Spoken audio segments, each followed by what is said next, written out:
Good morning, everybody. Is all well? Am I audible? Is board visible? Hello. कोई आया नहीं अभी. Just a minute. रोशन आ गए? कब रोशन हो गए? राहुल बाबू, गुड मॉर्निंग. कुछ नहीं, सेल मेम्ब्रेन था. लास्ट में आज ही पढ़ाना है बेटे सेल मेम्ब्रेन. कल इंट्रो शुरू किया था.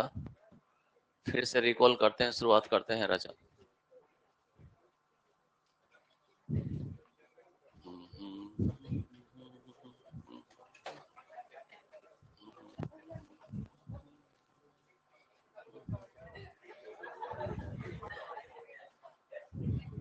छोरो,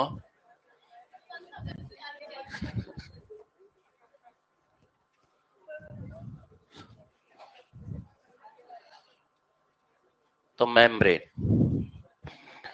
तो मैंने कहा अगर आपको कंप्लीट सेल का स्टडी करना है तो आप डब्ल्यूबीसी का सिलेक्शन करेंगे, और आपको सेल मेम्ब्रेन लेना है तो आप आरबीसी का सिलेक्शन करेंगे. और आरबीसी से मेम्ब्रेन को कलेक्ट किया, अगर कलेक्ट करके उसकी स्टडी की गई, और ये काम की शुरुआत हो गई दोस्तों. और ये काम किसने किया था? गॉटर और ग्रेंडल ने. तो आरबीसी को उठाकर हाइपोटोनिक सॉल्यूशन में रख दिया. When RBCs are placed in hypotonic solution, कल हम बात कर रहे थे. सब हैंग हो जाओ तुम. तो इसको हाइपोटोनिक सॉल्यूशन में रख दिया. तो वाटर एंटर करेगा, और वाटर एंटर करेगा तो आप कहेंगे एंडो ऑस्मोसिस हो रहा है. क्या सिस? एंडो ऑस्मोसिस हो रहा है. धीरे धीरे आरबीसी स्वेलअप होगा, अल्टीमेटली वो आरबीसी क्या हो जाएगा? बस्ट हो जाएगा, रप्चर हो जाएगा दोस्तों. और जैसे ही आरबीसी रप्चर हो गया, rupturing of RBC is known as haemolysis. Lysis हो गया, लाइटिक लाइसिस है ना. एडजेक्टिव और नाम तो आप लोग जानते ही हैं, है ना. नान मैं जानता हूं. और इसकी आत्मा बाहर निकल गई बोले तो हीमोग्लोबिन, इसका साइटोप्लाज्म, और पीछे बच गया खोल. बोल बेबी बोल. और इसको नाम दे दिया आपने घोस्ट आरबीसी. तो इस तरह से आरबीसी से मेम्ब्रेन को कलेक्ट कर लिया. और मेम्ब्रेन को जब इस तरह से कलेक्ट कर लिया तो पता चला कि membrane is made of 2 layers of lipid. Lipid की सिंगल लेयर हो ही नहीं सकती. लिपिड मोनोलेयर का तो कंसेप्ट आ ही नहीं सकता. मतलब जब स्टडी की तो पता चला कि यहां से लिपिड बाइलेयर का कंसेप्ट आ गया दोस्तों. सिंगल लेयर तो हो ही नहीं सकता ना. एक लेयर कैसे होगा? एक्चुअली जो लिपिड जो होता है ना, वो लिपिड जो होगा, आज आप जानते हैं ना, आज इस फंडे को आप बहुत अच्छे से क्लियर कर सकते हैं. उन्होंने कैसे पता लगाया होगा कि लिपिड की 2 लेयर होती है? नहीं समझे. तो आरबीसी का डायमीटर पता था, सरफेस एरिया कैलकुलेटेड था, और जो आरबीसी का नंबर उन्होंने सेलेक्ट किया वो उनको पता था. कितना टोटल सरफेस एरिया होगा, कितना डायमीटर होगा, टोटल कैलकुलेशन उसके पास में थी. मैश किया और उसको फेंक दिया. बेंजीन सॉल्यूशन इवेपोरेट हो गया. और जब इवेपोरेट हो गया तो जो सरफेस एरिया कैलकुलेट हुआ वो डबल आया. तो बोले डबल कैसे आया? खोपड़ी नीचे और पैर हवा में, फॉस्फोलिपिड. तो डबल एरिया कैसे आया? आना तो जितना कैलकुलेट किया उतना, उससे डबल कैसे आ रहा है? मतलब लिपिड की 2 लेयर है, क्योंकि हेड हाइड्रोफिलिक होगा, टेल्स हाइड्रोफोबिक होंगी. तो हेड तो इंटैक्ट रह गया, और टेल अपोजिट डायरेक्शन में चली गई दोस्तों लेकर. तो इस तरह से जब डबल एरिया कैलकुलेट हुआ तब उन्होंने देखा कि लिपिड की सिंगल लेयर नहीं है, बल्कि लिपिड की क्या है? 2 लेयर है. इससे पहले लिपिड मोनोलेयर का कंसेप्ट भी आया था, वो लैंगमुयर ने ऐसा काम किया, लेकिन आपको ये नाम सब कुछ याद नहीं करने हैं. तो जब भी आपको मेम्ब्रेन की स्टडी करनी होती है, आप आरबीसी का बेस्ट सोर्स लेकर आए, क्योंकि आरबीसी से मेम्ब्रेन को कलेक्ट करना बहुत आसान होता है. और कंप्लीट सेल अगर आपको पढ़नी है तो आप क्या लेंगे?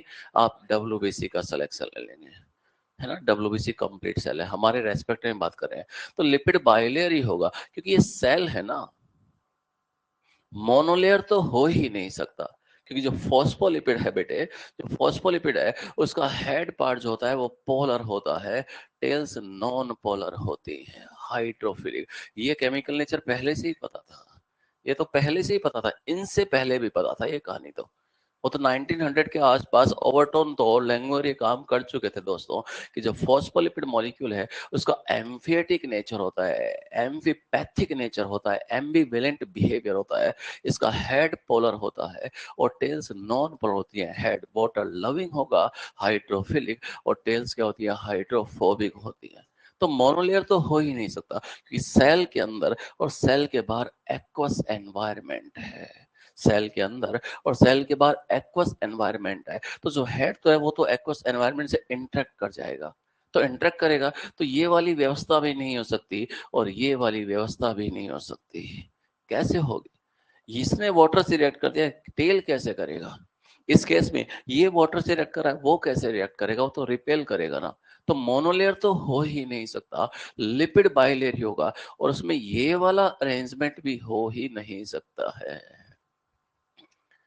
कि हेड आमने सामने आ जाए और टेल अपोजिट डायरेक्शन में चले जाए।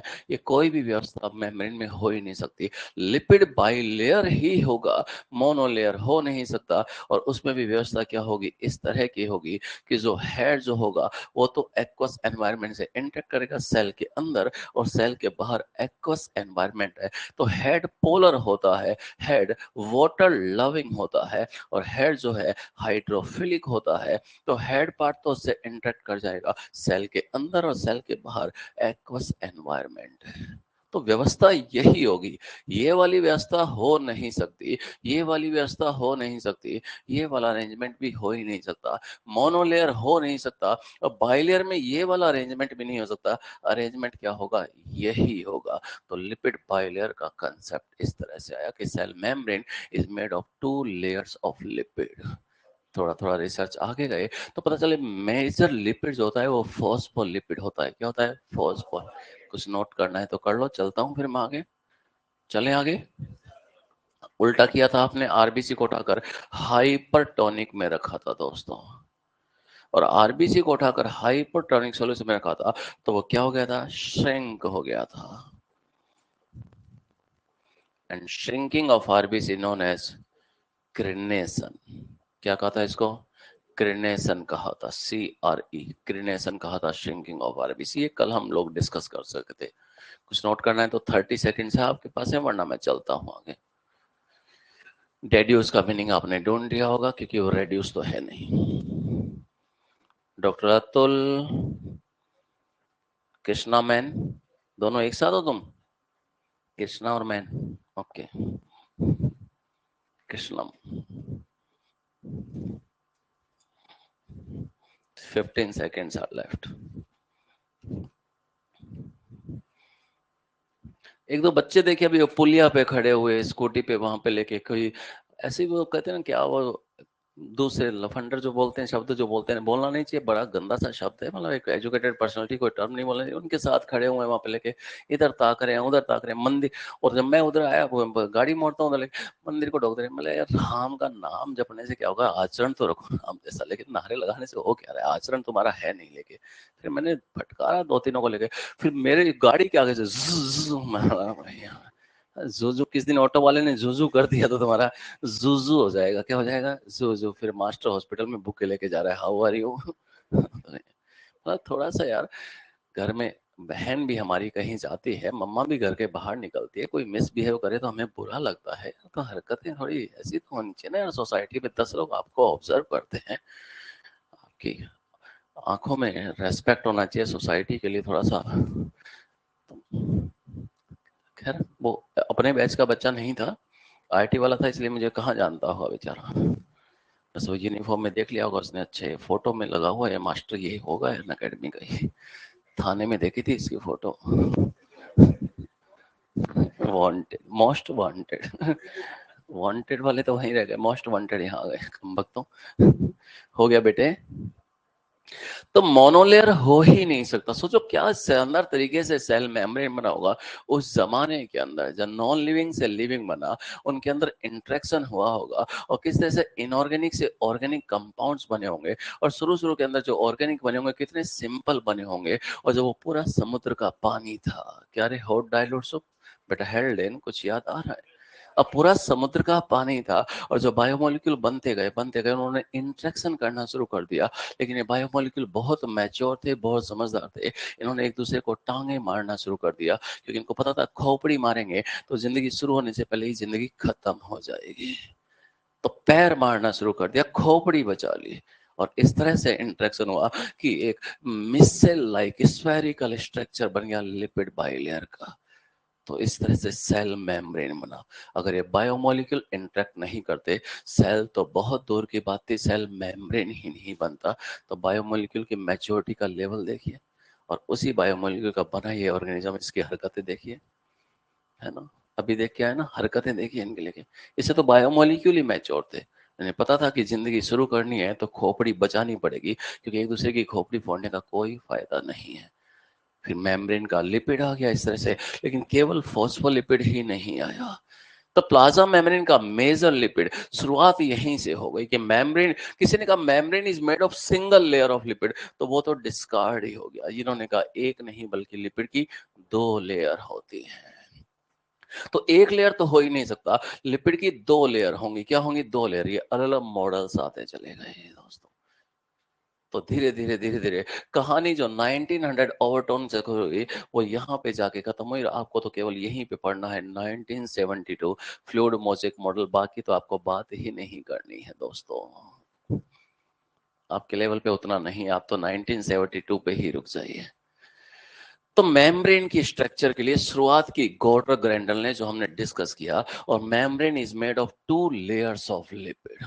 लिपिड मोनोलेयर का कंसेप्ट चला गया, सिंगल लेयर तो हो नहीं सकता, 2 ही लेयर होगा। और 2 लेयर में भी अरेंजमेंट फॉस्फोलिपिड का इस तरह से होता है दोस्तों, किस तरह से कि उनकी टेल आमने सामने होती है और हेड अपोजिट डायरेक्शन में हो जाते हैं। तो मेम्ब्रेन में लिपिड होता है दोस्तों। और मेजर लिपिड फॉस्फोलिपिड होता है। क्या होता है? फॉस्फो। केवल फॉस्फोलिपिड नहीं है, मेजर लिपिड फॉस्फोलिपिड है। और फॉस्फोलिपिड के अलावा मेम्ब्रेन के अंदर कोलेस्ट्रॉल भी होता है। धीरे धीरे बायोकेमिकल इन्वेस्टिगेशन आगे चलता गया, पता चला मेम्ब्रेन में केवल लिपिड जो है नहीं है, उसके अलावा मेम्ब्रेन में प्रोटीन्स भी होती हैं। तो किसी ने बोला जैसा प्रोटीन बाहर होगा वैसा ही अंदर होगा। Outer and inner protein layer are similar. नहीं समझा मेरी बात को? आप देखिए ना, सेल के रेस्पेक्ट में अगर आप बात कर रहे हैं, सेल के रेस्पेक्ट में बात कर रहे हैं, ये सेल है, ये न्यूक्लियस है, ये सेल ऑर्गेनेल है। तो सेल के रेस्पेक्ट में और सेल मेम्ब्रेन के रेस्पेक्ट में, ये तो मेम्ब्रेन है ना, ये तो मेम्ब्रेन है, लिपिड बाइलेयर है, ये तो लिपिड बाइलेयर है।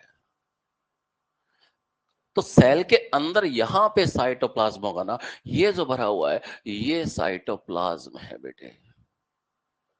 और ये तो न्यूक्लियस हो गया ना, अंदर न्यूक्लियोप्लाज्म होगा न्यूक्लियस में।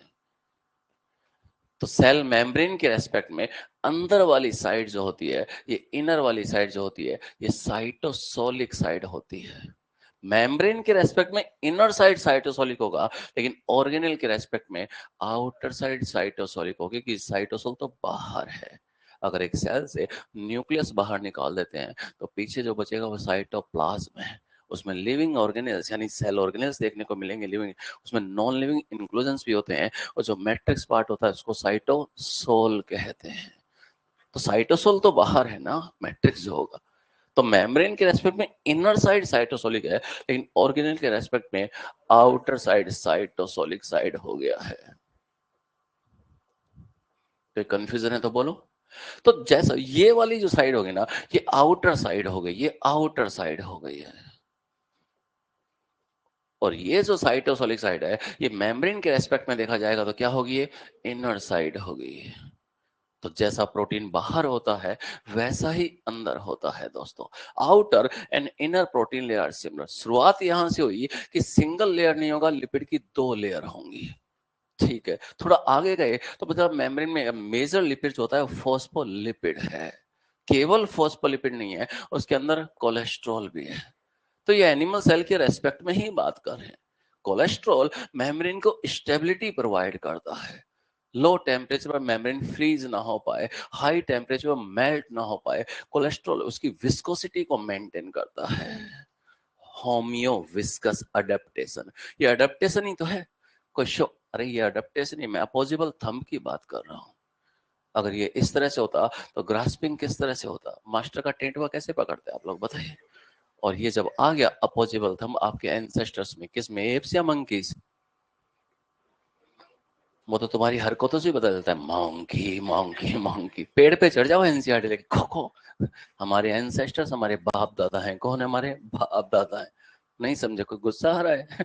गलत एंसेस्टर बता दिए, सही बता दिए कम वक्त। तो एक ट्री है, ट्री उसका मेन स्टेम है, उससे एक ब्रांच एप्स और मंकीज की निकली, दूसरी ब्रांच ह्यूमन बीइंग की आई। तो क्या इससे प्रूव हुआ कि इंसान बांदर से पैदा हुआ है या बांदर इंसान से बना है? नहीं, तीनों की एंसेस्ट्री कॉमन है और वो है ट्री श्रूज, ना कि एलिफेंट श्रूज, है ना। तो श्रूज, थोड़ा एनसीईआरटी तो पढ़ना है और क्या करना है शूज के बारे में। 350 में या 500 में या से कहानी, फिर 350 में या फिर 250 में या ए लेटिमेरिया, कुछ याद आ रहा है? 1938 से, है ना, साउथ अफ्रीका। थोड़ा थोड़ा एनसीईआरटी का डाटा तो याद करो। फिर 200 में यहाँ पे आ जाओ, फिर 65 में यहाँ पे डायनासोर वायनासोर की बात कर लो। तो इस तरह से उसको डिक्रीजिंग ऑर्डर में थोड़ा ब्रीफ अकाउंट ऑफ एवोल्यूशन, थोड़ा एनिमल्स और प्लांट्स के बारे में पढ़ लो भाई लेके। नहीं चार्ट बना के चार्ट खा जाओ उसका, लेकर करना क्या है लेके। वहीं से तो क्वेश्चन पूछता रहता है और क्या करता है। तो मेम्ब्रेन का मेन लिपिड फॉस्फोलिपिड है। शुरुआत यहां से हो गई कि मेम्ब्रेन में लिपिड की 2 लेयर होंगी और व्यवस्था यही होगी। और जो ये लिपिड मॉलिक्यूल जो होता है ना, इस लिपिड मॉलिक्यूल को देखें तो इसमें एक हेड पार्ट होता है फॉस्फोलिपिड में, और इसमें क्या होंगी, टेल्स होती हैं। तो हेड है और टेल्स है दोस्तों। हेड जो होता है वो पोलर होता है, हेड पोलर होगा। हेड जो होगा वो वाटर लविंग होता है, हाइड्रोफिलिक होता है। और टेल्स होती है वो नॉन पोलर होती है, बोले तो हाइड्रोफोबिक होती है। एक ही मॉलिक्यूल में दोनों तरह का नेचर देखने को मिल गया। पोलर हेड भी है, नॉन पोलर टेल्स भी है। नॉन पोलर भी, ये एम्फिएटिक नेचर हो गया है, ये एम्बिवेलेंट बिहेवियर हो गया है, ये एम्फिएटिक नेचर हो गया है। तो मेम्ब्रेन की जब स्टडी करना शुरू किया तो यहाँ पे आरबीसी से मेम्ब्रेन को कलेक्ट किया गया और पता चला मेम्ब्रेन में लिपिड की 2 लेयर होती है। मेम्ब्रेन का मेजर लिपिड फॉस्फोलिपिड है, मेजर लिपिड फॉस्फोलिपिड है। और फॉस्फोलिपिड मॉलिक्यूल के 2 पार्ट होते हैं, एक उसका हेड होगा और दूसरी उसकी टेल्स होंगी। हेड जो होता है वो पोलर होता है, टेल्स जो होती है वो नॉन पोलर होती है। क्या होती है? नॉन पोलर होती है। बोले तो ये हाइड्रोफोबिक होती है। क्या होती है? हाइड्रोफोबिक। फोबिया बोले तो फियर, क्या डियर? फियर। जैसे आप लोगों को बिब्लियोफोबिया है, बोले तो फियर ऑफ एनसीईआरटी और बुक्स।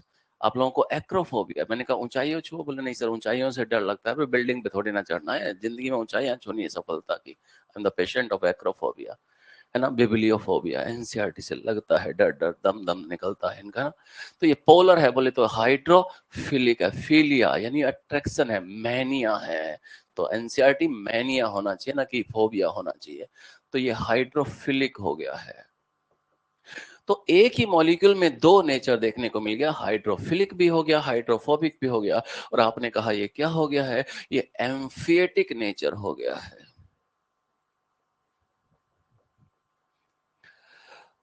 तो मेम्ब्रेन की स्टडी की शुरुआत हुई और मेम्ब्रेन को कलेक्ट किया गया और पता चला membrane is made of 2 layers of lipid. Lipid की 2 लेयर होंगी, सिंगल लेयर तो हो ही नहीं सकता। मोनोलेयर के कंसेप्ट को तो रिजेक्ट कर दिया गया और 2 लेयर में भी व्यवस्था यही होती है, क्योंकि जो फॉस्फोलिपिड जो है उसका एम्फिएटिक नेचर है। तो एम्फिएटिक है तो हेड पोलर है, वाटर से इंटरेक्ट करेगा सेल के अंदर और सेल के बाहर। दोनों तरफ एक्वस एनवायरनमेंट है, और जब दोनों तरफ एक्वस एनवायरनमेंट है तो हेड आमने सामने आ नहीं सकते। तो उस एक्वस एनवायरनमेंट को प्रोटेक्ट, जो को टेल को प्रोटेक्ट करना है, क्योंकि वो से इंटरेक्ट नहीं कर पाएगा, तो उनको अंदर की तरफ रखना ही पड़ेगा दोस्तों। तो ये जो फॉस्फोलिपिड मॉलिक्यूल है, फॉस्फोलिपिड, लिपिड तो आप लोग जानते हो ना, लिपिड्स फैट्स ये तो सुना होगा आप लोग। हाँ, क्या डिफरेंस होता है लिपिड और फैट्स में? क्या करो, गलती कर दी गर्दन हिला के। एटलस और एक्सिस दोनों ने हटा दूंगा, पता नहीं चलेगा कौन सा यस बोन है और कौन सा नो बोन है। क्या रे ओडोंटेट प्रोसेस? आप कुछ कहना चाह रहे थे? क्या कह रहे हो? मैं तो गलती से आगे बैठ गया आज। मैं तो देखता ही नहीं मास्टरों को। घर वालों ने कहा मास्टरों की आंखों में आंखें डाल के बात नहीं करनी। मैं डॉक्टर को आंखें दिखाने चला जाता हूँ, आई स्पेशलिस्ट। हाँ रे, पुराने चावल। बताओ फैट और लिपिड में कौन डिफरेंस बता, एक लाइन से कनेक्ट कर दो दोनों को, डिफरेंस नहीं बताना। चलो कनेक्ट करो एक लाइन से। टेडी बियर पार्ट 1 पुराना चावल, टेडी बियर पार्ट 2 पुराना चावल। मास्की, बट ये लिप से लगाने से तो वायरस उगता नहीं, हटा दे इसको। ठीक है, मतलब आदत सी पड़ गई है मास्क लगाने की तुम लोगों को लेके, नहीं? कोरोना ने ऐसा कर दिया क्या? एक बार बिना मास्क के सुबह उठ कर शीशे में सामने मैंने कहा यार, मैंने कहा तुम ही हो बेटा, तुम ही हो, पहचान ही नहीं पा रहे अपने आप को बिना मास्क के, कम वक्त लेके। अरे गुस्सा तो नहीं हो रही ना यार, क्या करें हम बुजुर्ग लोग बेचारे थोड़ा बीच बीच में मजाक करते रहते हैं कई बार ऐसा लेके। सॉरी है ना, आई bag your pardon, thank you, माफ करने के लिए शुक्रिया। बताओ, आज जाके लिपिड पढ़ना, क्योंकि मेम्ब्रेन पढ़ने तो लिपिड तो आना ही चाहिए। जब एंजाइम पढ़ चुके हो बायोमोलिक्यूल में, उधर प्लांट फिजियोलॉजी में, तो बाकी पार्ट क्यों छोड़ दिया? क्योंकि एंजाइम तो बायोमोलिक्यूल में, आज जाके लिपिड पढ़ना। फिर कल मैं अमीनो एसिड बोलूंगा, परसों मैं आपको प्रोटीन्स बोलूंगा, फिर मैं आपको कार्बोहाइड्रेट्स बोलूंगा। यहाँ पे तो चलता रहेगा जो होता रहेगा। आप लिपिड एनसीईआरटी से तो पढ़ते हो ना? अरे पढ़ सकते हो कि नहीं पढ़ सकते? ऐसे थोड़ी पढ़ते हैं कम वक्त। ना ना, तुम रहने, तुमसे ना हो पाएगा, तुम रहने दो। सुनो मेरी बात, तुम केवल नीट टॉप कर सकते हो और कुछ नहीं कर सकते कम वक्त तो। तुम केवल 720 में से 720 ला सकते हो, तुम दुनिया के सबसे बेहतरीन डॉक्टर बन सकते हो और कुछ नहीं कर सकते, मैं बता रहा हूँ तुमको, लेकिन दम नहीं है तुम्हारे में। तुम माँ बाप का जिंदगी पर ध्यान रखते हो, तुम कुछ नहीं कर सकते इसके अलावा और कुछ भी। तुम एक अच्छे इंसान की तरह और इंडियन की तरह जिंदगी जी सकते हो, बाकी तुम कुछ भी नहीं कर सकते।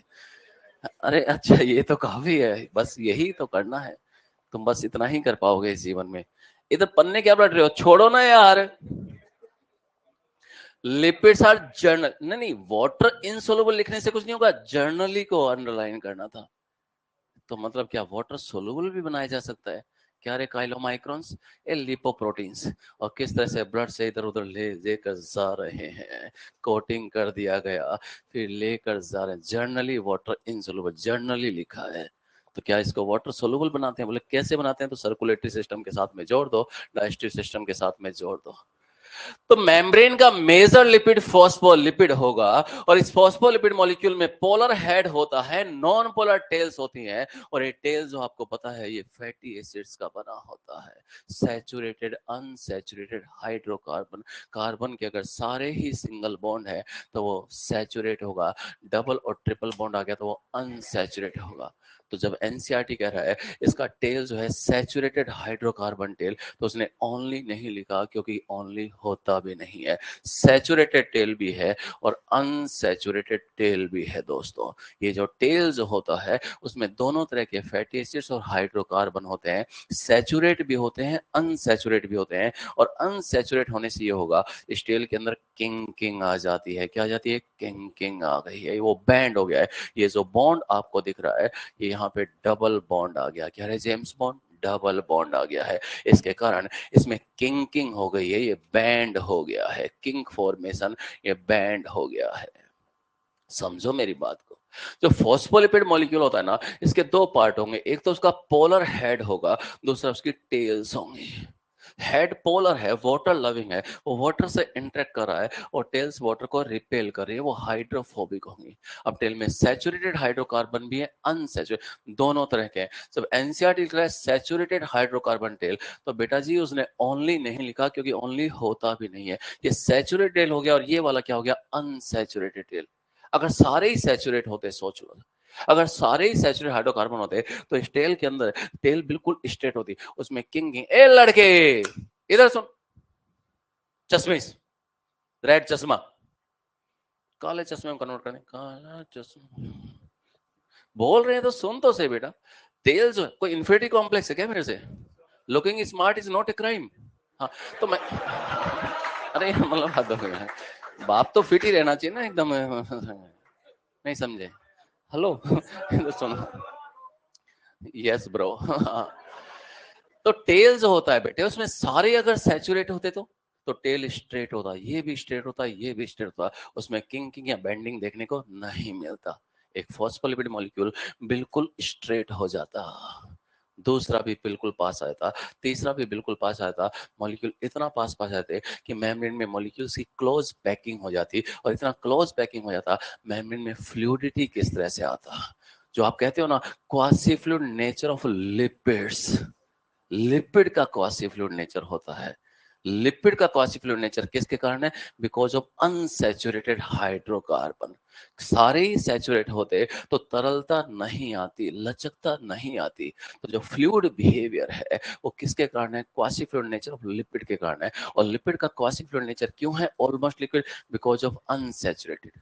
तो दोनों तरह के हाइड्रोकार्बन होते हैं। केवल सैचुरेट होते मॉलिक्यूल पास पास आ जाते, उनकी क्लोज पैकिंग हो जाती, मेम्ब्रेन में तरलता नहीं आती, उसमें फ्लूइडिटी नहीं आता, लचकता नहीं आती। मेम्ब्रेन इनफोल्ड कैसे होता, मेम्ब्रेन आउटफोल्ड कैसे होता? ना सीलिया बनते, ना फ्लेजेला बनते, ना विलाई बनता, ना माइक्रो विलाई बनता, ना एंडोसाइटोसिस होता, ना एक्सोसाइटोसिस होता, ना दो मेम्ब्रेन आपस में फ्यूज हो पाती, ना टाइट जंक्शन बनता, ना गैप जंक्शन बनता, ना प्लाज्मोडेस बेटा बनते। तो मेम्ब्रेन का फ्लूइड बिहेवियर उसमें शानदार रोल लिपिड्स का है, और लिपिड में भी शानदार रोल कौन प्ले कर गया? अनसैचुरेटेड। और सारे अनसैचुरेटेड होते तो इधर भी किंकिंग हो जाता, इधर भी किंकिंग हो जाता, मेम्ब्रेन में लकवा डांस हो जाता, मॉलिक्यूल दूर दूर हो जाते, और दूर दूर हो जाते तो फिर लीकेज हो जाता। Transport of membrane material across the membrane regulate कैसे होता सेल के अंदर, और सेल के बाहर का एनवायरनमेंट कैसे मेंटेन रखता? बड़े तरीके से बनाने वाले ने सेल मेम्ब्रेन को बनाया। Thank you almighty. कोई भी ड्रग आप दे रहे हैं ओरली या इंट्रावेनसली, कौन सा ड्रग मेम्ब्रेन को इजीली क्रॉस कर जाएगा, कौन सा क्रॉस नहीं कर पाएगा, उसका नेचर क्या रखना है, उसका कंपोजिशन क्या रखना है, ताकि ब्लड की ऑस्मोलैरिटी वगैरह भी चेंज नहीं हो। बड़े तरीके से सारी चीज तैयार की जाती है। ऐसे नहीं कि ग्लूकोज का ड्रिप लगा दिया तो कुछ भी कर दिया। बंदा बीपी का पेशेंट था, बंदा डायबिटिक था, शुगर लेवल पहले ही हाई हो रखा था, बाट लगा दिया, उसको लेकर नेक्स्ट ले जाओ। बड़े तरीके से तैयार किया जाता है भाई साहब। जब कैलकुलेशन करोगे ना कि वो कैंसर पेशेंट को भी कीमोथेरेपी हो रही है, तो ड्रिप ड्रिप ड्रिप करके कितना माइक्रो में जाता है वो कैलकुलेशन जो होती है। बस कितनी देर में वो दवा, 10 घंटे लग गए, 12 घंटे लग गए, वो दवा जाती रहती है ब्लड के अंदर, ताकि सब कुछ इसको मेंटेन किया जाता है। तो सारा गेम मेम्ब्रेन का ही है। तो सेल मेम्ब्रेन को ही बेहतरीन तरीके से पढ़ना है। और प्लांट फिजियो में तो आपने देखा ही होगा ना, सारा सारा गेम कुछ भी ट्रांसपोर्ट हो रहा है, एक्टिव पैसिव कुछ भी हो रहा है, चाहे वो एक्वापोरेंस की बात करने करने लग रहे हैं, चाहे वो पंप प्रोटीन टनल्स की बात करें, कहीं भी मेम्ब्रेन का ही तो गेम है, क्योंकि वही तो उसकी डिलिमिटिंग बाउंड्री है। तो मेम्ब्रेन में जो फॉस्फोलिपिड होते हैं बेटे, मेजर लिपिड फॉस्फोलिपिड है, और फॉस्फोलिपिड मॉलिक्यूल में एम्फिएटिक नेचर होता है, ड्यूअल नेचर होता है। इसका पोलर हेड होता है, नॉन पोलर टेल्स होती है, और हेड जो होगा वो हाइड्रोफिलिक होगा, और टेल्स होती है वो हाइड्रोफोबिक होती है। और टेल में सैचुरेटेड और अनसैचुरेटेड दोनों तरह के हाइड्रोकार्बन होते हैं। ये टेल जो होगा बेटे, ये टेल सैचुरेटेड है। क्या है ये? सैचुरेटेड है। और ये टेल क्या है? अनसैचुरेटेड है। जब एनसीईआरटी ने लिखा है सैचुरेटेड हाइड्रोकार्बन टेल, तो उसने ओनली नहीं लिखा, क्योंकि ओनली होता ही नहीं है। आप समझो, मेम्ब्रेन की विस्कोसिटी को बड़े तरीके से मेंटेन करना है। और केवल फॉस्फोलिपिड नहीं दिया, बीच बीच में कोलेस्ट्रॉल भी डाल दिया। अगर हम कोलेस्ट्रॉल की बात कर रहे हैं तो हम एनिमल सेल के रेस्पेक्ट में बात कर रहे हैं। स्टीरोल्स होते हैं, कोलेस्ट्रॉल, कोल कहते हैं बाइल को, कोलेस्टिरोल स्टीरोल्स हैं। स्टीरोइड स्ट्रोल, क्या रे? OH group, steroid sterol. Biomolecule तो आपका मस्त है ना, केमिस्ट्री में भी पढ़ते हो, बायो में भी पढ़ते हो, तो बहुत शानदार है। अगर ये बायोमोलिक्यूल इंटरेक्ट नहीं करते शुरू शुरू में, तो सेल मेम्ब्रेन ही नहीं बनता। आप जो भी बायोडाइवर्सिटी देख रहे हैं, फ्लोरा और फाना, लिविंग वर्ल्ड पहला ही चैप्टर है ना, आप जो भी देख रहे हैं दुनिया में, उसके पीछे केवल एक ही रीजन है, इंटरेक्शन ऑफ बायोमोलिक्यूल्स। अगर ये बायोमोलिक्यूल इंटरेक्ट नहीं करते तो इतनी डाइवर्सिटी आपको दुनिया में देखने को बिल्कुल भी नहीं मिलती। बस इंटरेक्शन करने का तरीका ही अलग अलग था, और सोचो क्या क्या स्ट्रक्चर्स बनती चली गई। तो ये बायोमोलिक्यूल, तो हम कह रहे हैं दुनिया के सारे ऑर्गेनिज्म ना, सारे एनिमल नहीं है, और सारे एनिमल भी होम्योथम नहीं है, सारे एनिमल भी वार्म ब्लडेड नहीं है। आप समझो ना, हमारे साथ तो थर्मो रेगुलेशन हो जाता है ना, हाइपोथैलेमस है, बोले तो थर्मोस्टेट ऑफ बॉडी है। 37 डिग्री सेल्सियस या 98.6 degree Fahrenheit body temperature maintain रहेगा, ये काम हाइपोथैलेमस कर लेता है, थर्मोस्टेट ऑफ बॉडी। सर्दियों में बाहर माइनस हो जाए, चंद्रमा पे -150, लेकिन यहाँ तो 37 ही मेंटेन किया जाएगा ना। हाइपोथैलेमस अपना रोल प्ले कर लेता है दोस्तों। और गर्मियों में बाहर 45 हो गया, 47 हो गया, तो अभी 37 ही मेंटेन करना है। तो ये जो एक्सपोज्ड बॉडी पार्ट्स होते हैं, ये जो फिंगर टिप्स है, नोज टिप है, ईयर पिन्ना है, ये जो आईलिड्स है, यहाँ पे रिसेप्टर्स होते हैं। सर्दियों में ये जस्ट चिल हो जाते हैं, गलने लगते हैं। गर्मियों में ऐसे हीट बाहर निकलता है, थर्मो रेगुलेशन। यहाँ पे रिसेप्टर्स होते हैं, इनसे इंफॉर्मेशन आपके खोपड़ी में पहुंचती है, हाइपोथैलेमस में। यहाँ पे कोल्ड रिसेप्टर्स है, फ्रीजिडो रिसेप्टर फ्रीज से बना है। यहाँ पे वार्म रिसेप्टर है, कैलो रिसेप्टर कैलोरी से बना है। उनसे इंफॉर्मेशन ब्रेन में पहुंचती है।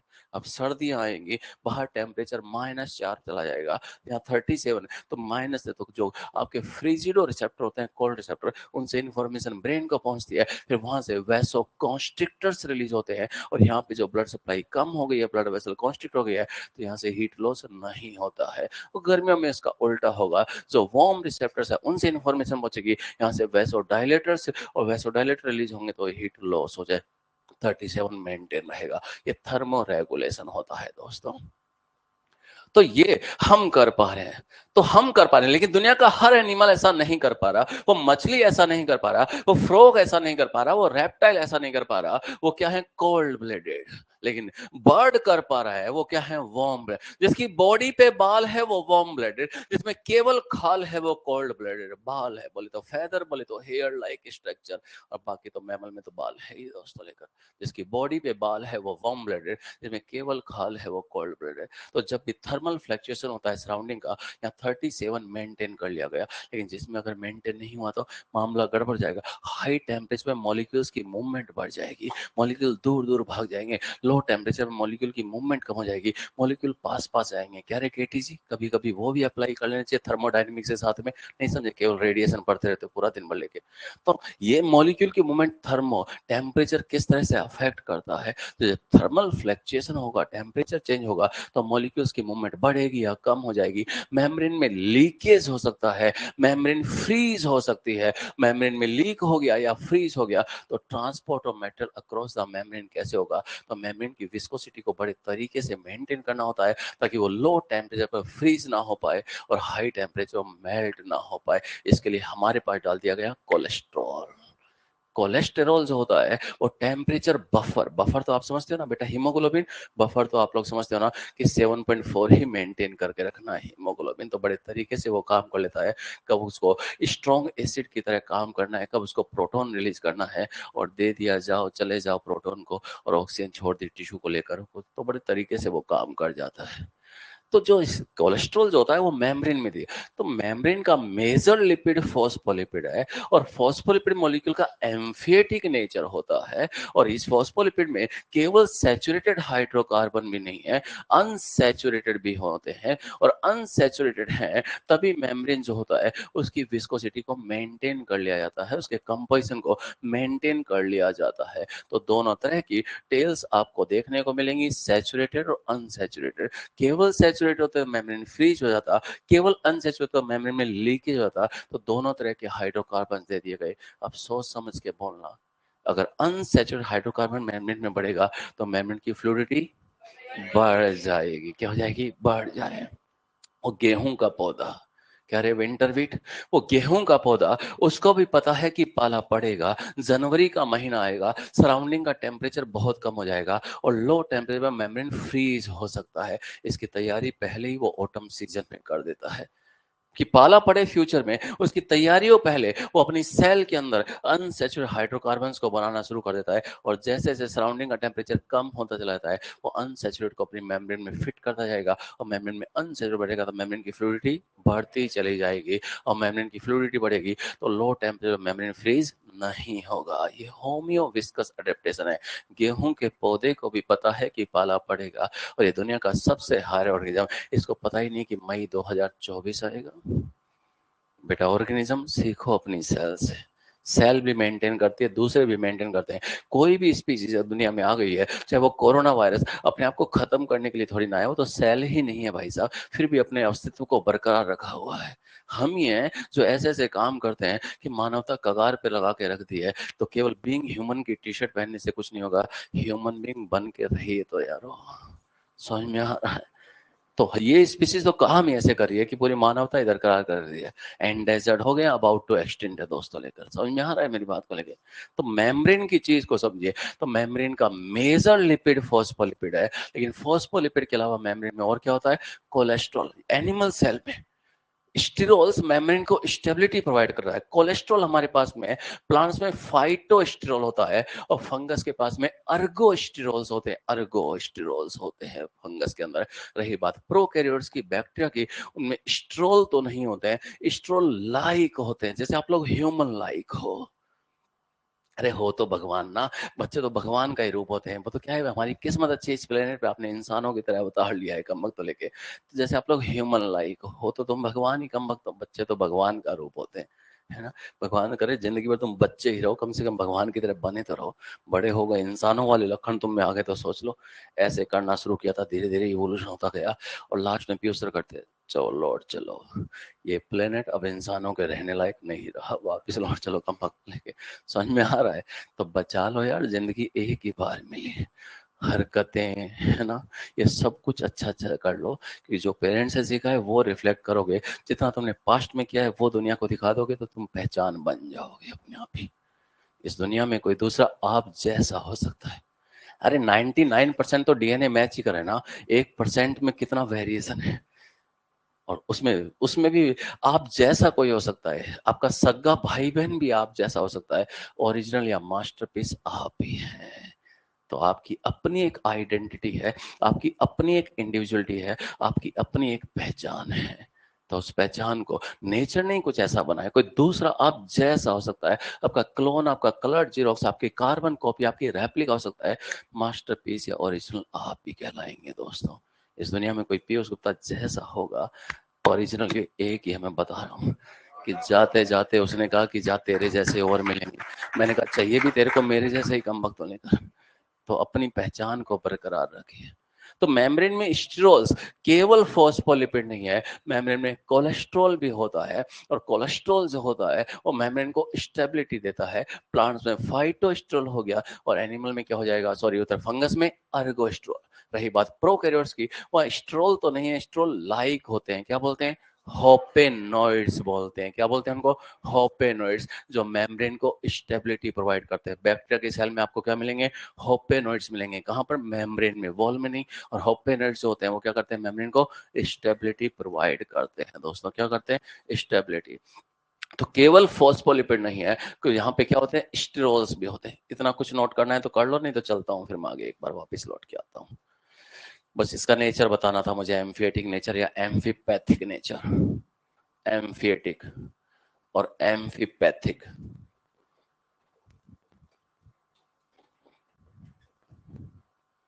नेचर हो गया है।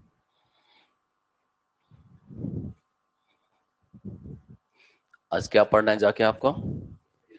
और ये पढ़ना एनसीईआरटी से।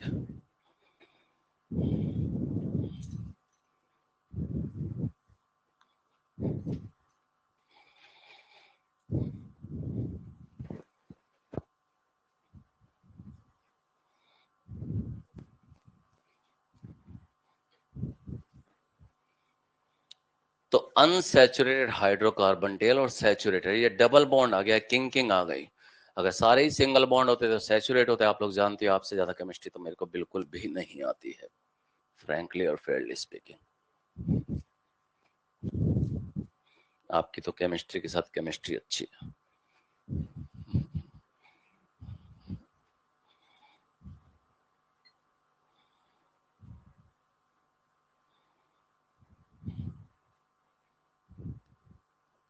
चलें आगे।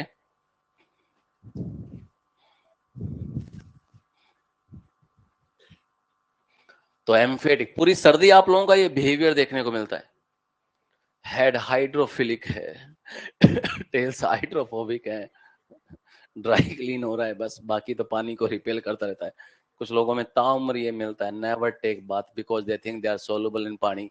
तो फिर डिजोल्व ही हो जाएंगे।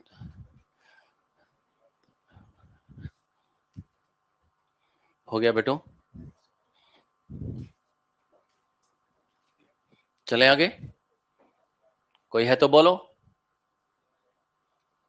बेटा छोरियों,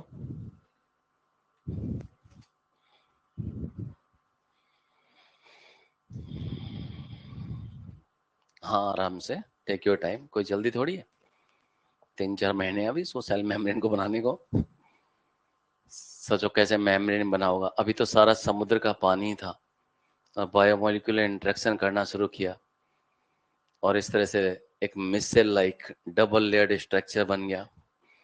तो आने वाले टाइम में जो उसके अंदर आ गया उसको साइटोप्लाज्म कहा गया और जो बाहर रह गया उसको एक्स्ट्रासेलुलर मैट्रिक्स बोल दिया गया। लेकिन केवल इतना होने से कुछ नहीं हुआ, समथिंग समथिंग मैजिकल हैपेंड। क्या हुआ होगा कि फर्स्ट सेल में लाइफ किस तरह से आई होगी। सेल बनना एक अलग बात है, how life was arose in first cell. जिंदगी रहते रहते ये समझ नहीं पाते और जिंदगी रहते रहते दूसरों की जिंदगी में कुचरनी करते रहते हैं और जिंदगी को महत्व नहीं देते। एक बार लाइफ चली गई तो साइंस कुछ नहीं करेगा। नया सेल लेबोरेटरी में बना सकता है, उसको सिंथेसिया नाम दे सकता है, लेकिन सेल के मरने के बाद सेल को जिंदा कैसे करेगा, मुझे तो ये बताता हूँ। नहीं समझे? चले आगे। हाँ जी। अबे यार, हाँ। तो मेम्ब्रेन का सिंगल नहीं, ये भी रिजेक्ट हो गया, ये भी रिजेक्ट हो गया। थोड़ा रिसर्च और आगे गए, केवल लिपिड नहीं, ये तो लिपोइडल मॉडल थे। किसने कहा लिपिड की सिंगल लेयर होगी, उसने कहा नहीं देख नहीं बल्कि 2 लेयर, यहां तक तो ठीक है। थोड़ा और बायोकेमिकल इन्वेस्टिगेशन आगे गया, बोले मेम्ब्रेन में प्रोटीन भी होता है। कोलेस्ट्रॉल के बगल में लिख लो यहाँ पे in bracket animal cells. Cholesterol कहाँ होता है? एनिमल सेल में। कोलेस्ट्रॉल एनिमल सेल में होगा।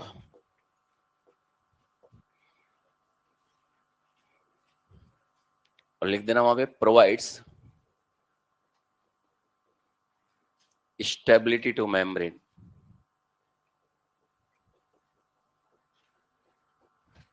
मेम्ब्रेन को स्टेबिलिटी दे रहा है।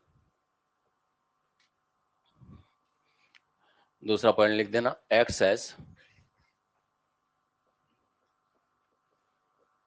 Temperature buffer. बफर तो जानते हो कि केवल बुफे सिस्टम जानते हो। जीमो जीमो 1200 रुपए की थाली है, वसूल के आएंगे। इतना पनीर खाएंगे कि सोते ही एसिड बनेगा।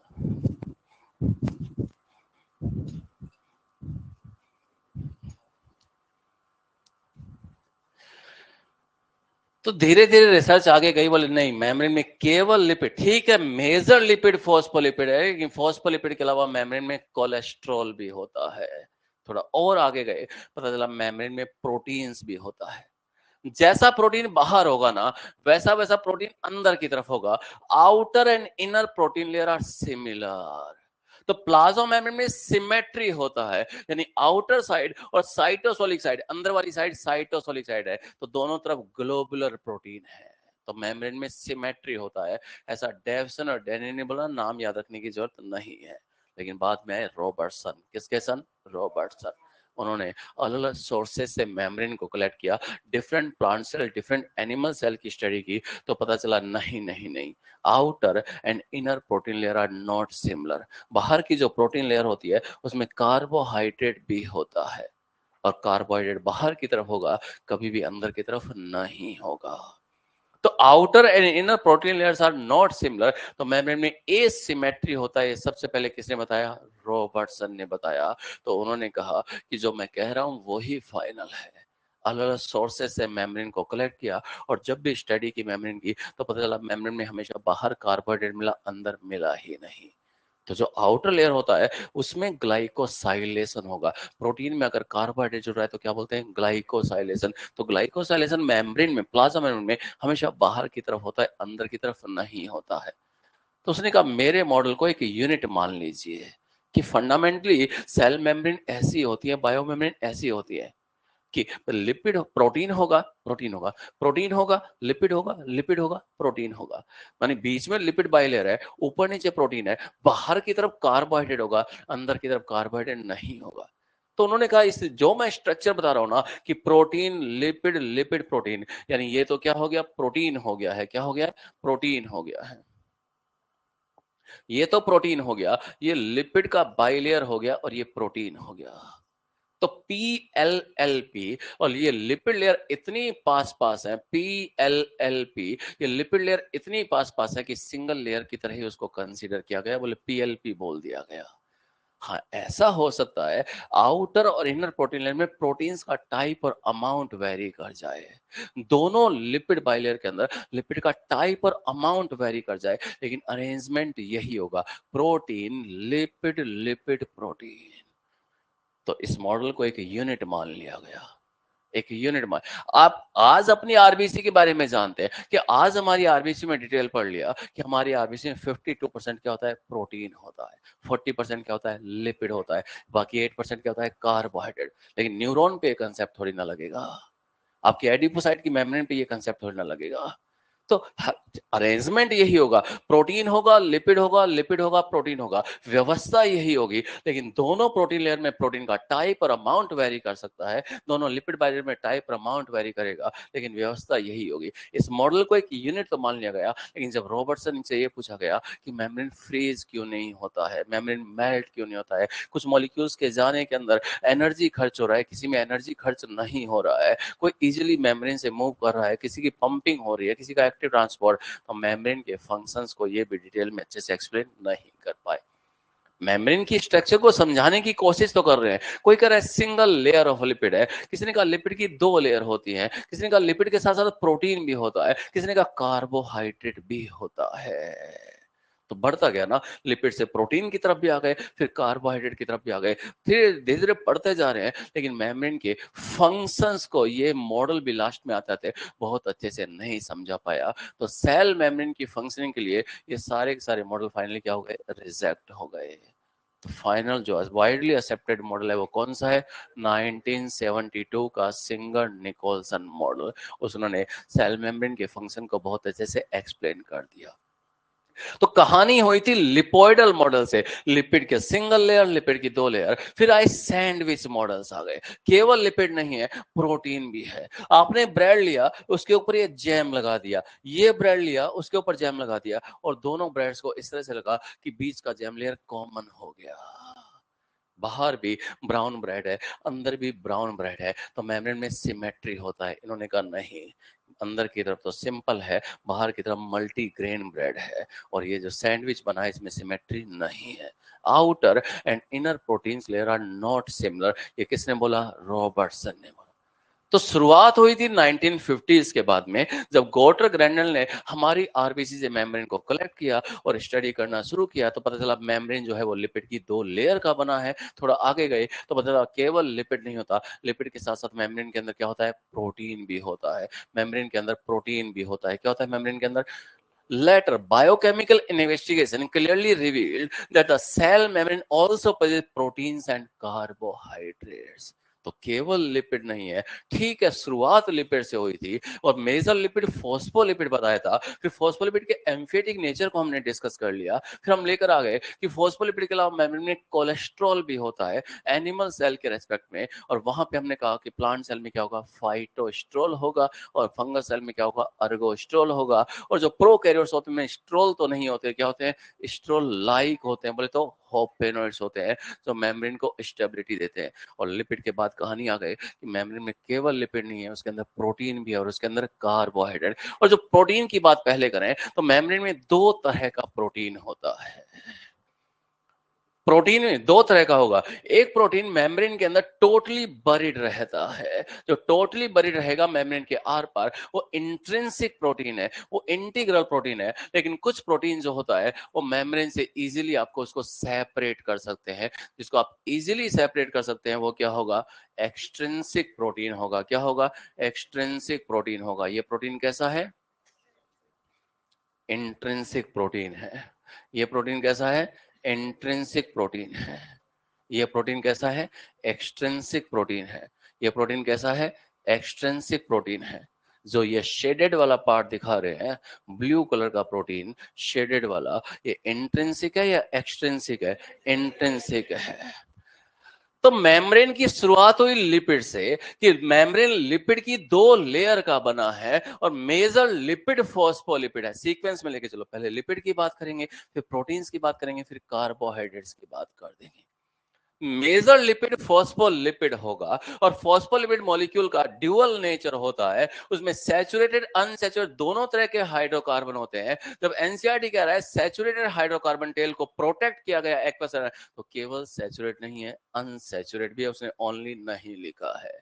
और हमने कहा फॉस्फोलिपिड मेजर लिपिड है, उसके अलावा कोलेस्ट्रॉल भी है एनिमल सेल में, फाइटोस्ट्रोल है प्लांट सेल के अंदर, अर्गोस्ट्रोल है कहां पर, फंगल सेल में, और प्रोकैरियोट्स में आपको होपेनोइड्स मिलेंगे। और लिपिड के बाद हम कहां पर आ गए, प्रोटीन्स पे। दो तरह का प्रोटीन, एक होता है कौन सा, जो मेम्ब्रेन के अंदर बरीड रहता है, वो पार्शियली बरीड हो सकता है या फिर वो टोटली बरीड हो सकता है। तो किस बेस पे क्लासिफिकेशन किया गया, on the basis of ease of excretion. याद आया, नो नो, एक्सट्रैक्शन है, एक्सक्रीशन नहीं है, वरना मैं सर्कुलेशन और रेस्पिरेशन भी डाल दूंगा ऑप्शन में, कम वक्त जिसको आप इजीली मेम्ब्रेन से एक्सट्रैक्ट कर पा रहे हैं। ये लिपिड बाइलेयर है, ये लिपिड मोनोलेयर है, ये लिपिड मोनोलेयर है। तो कैसे पता चला होगा, कैसे पता चला होगा कि मेम्ब्रेन में दो तरह का प्रोटीन होता है। ये टेक्निक जो थी वो थी फ्रीज फ्रैक्चर टेक्निक। पहले मेम्ब्रेन को, खड़ा हो, इधर आओ, बाहर जाओ, बाहर। जब माता आनी बंद हो जाए तो अंदर आना, जाओ बाहर, बाहर। चॉइस थोड़ी है। उनको जानता है, कृष्णा को बुलाऊं, वो जो ऐसे खड़े रहते हैं,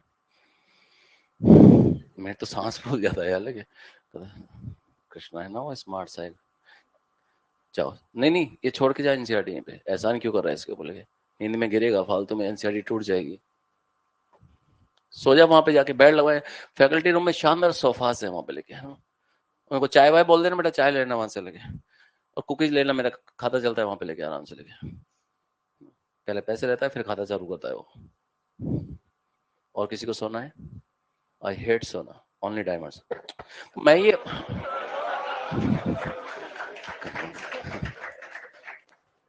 तो मेम्ब्रेन में दो तरह, कैसे पता लगा मेम्ब्रेन में दो तरह का प्रोटीन होगा, on the basis of ease of extraction. मतलब मेम्ब्रेन पढ़े तो सिंपल सिंपल सीक्वेंस है। पहले लिपिड की बात कर लेंगे, कि मेम्ब्रेन को कलेक्ट किया, बोले लिपिड की दो लेयर है, फिर लिपिड मॉलिक्यूल के बारे में बात कर ली कि फॉस्फोलिपिड हो गया है, उसके अंदर सैचुरेटेड अनसैचुरेटेड हाइड्रोकार्बन टेल्स हो गई है जो हाइड्रोफोबिक होती है, और हेड जो होता है पोलर होता है, हाइड्रोफिलिक होता है। ये बात कर ली वहां पे लेके, फिर उसके बाद करी केवल फॉस्फोलिपिड नहीं, कोलेस्ट्रॉल भी होता है। लिपिड की कहानी खत्म हो गई, उसकी स्टेबिलिटी को समझा दिया। फिर आ गए प्रोटीन्स के बारे में, फिर बात करेंगे इसके बारे में कार्बोहाइड्रेट्स के बारे में। लिपिड्स, प्रोटीन्स, कार्बोहाइड्रेट्स, सिंपल से सीक्वेंस में लेके चलते हैं। वो धीरे धीरे बायोकेमिकल इन्वेस्टिगेशन आते चला गया, मतलब मेम्ब्रेन में प्रोटीन भी होता है, उसके अंदर कार्बोहाइड्रेट भी होता है। तो प्रोटीन का पता कैसे चला, on the basis of ease of extraction. तो पहले मेम्ब्रेन को फ्रीज किया लो टेम्परेचर पर, फिर उसका इस तरह से क्या कर दिया, फ्रैक्चर कर दिया। लिपिड बाइलेयर के बीच में से, जहां टेल आमने सामने थी, उसको बीच में से नाइफ लेके कट करना शुरू कर दिया। एक्चुअली मेम्ब्रेन होती है क्वासी फ्लूइड। लिपिड का मॉलिक्यूल जो है ना, उसमें तरलता बहुत ज्यादा है, अनसैचुरेटेड, और जब तरलता होगी तो स्टडी नहीं हो सकती। घी जब पिघला होना, उसके दो हिस्से आसानी से हो सकते हैं, लेकिन अमूल बटर अगर जम जाए तो उसको आप चाकू से काट नहीं सकते। अच्छा उल्टा है तो फिर समझ लो, तुम समझ ही गए होंगे। तो पहले लो टेम्परेचर पर मॉलिक्यूल का मूवमेंट रोका गया, फ्रीज, फिर फ्रैक्चर किया गया। और जब लिपिड बाइलर के बीच में से इस तरह से फ्रैक्चर किया गया, तो पता चला कि कुछ प्रोटीन तो सरफेस पे है, और जो सरफेस पे है उसको आप इजीली अलग कर सकते हैं। तो सरफेस पे है उसको आप इजीली अलग कर सकते हैं, लेकिन जब फ्रैक्चर किया पता चला कुछ प्रोटीन मेम्ब्रेन में टोटली बरीड है, कुछ प्रोटीन मेम्ब्रेन के अंदर पार्शली बरीड है। जो टोटली बरीड होगा उसको इजीली अलग नहीं कर सकते, इजीली नहीं, इसको इजीली, ये पार्शली बरीड है, जो सरफेस पे होगा, आहा, आराम से अलग कर दिया। On the basis of ease, और कहां पे मैजिक निकालेंगे यार, हम तो यही कंटेंट से मैजिक निकालेंगे, और हमारी जिंदगी में है क्या कम वक्त। On the basis of ease of extraction, membrane proteins are of two, जिसको आप इजीली अलग कर सकते हैं। वो एक्सट्रेंसिक या पेरिफेरल, ये आउटर साइड है, और ये अंदर वाली साइटोसोलिक साइड है, ये आउटर साइड है, और ये साइटोसोलिक साइड है। अब सोच समझ के बोलना, क्या एक्सट्रिंसिक या पेरिफेरल प्रोटीन अंदर साइटोसोलिक साइड पे हो सकता है?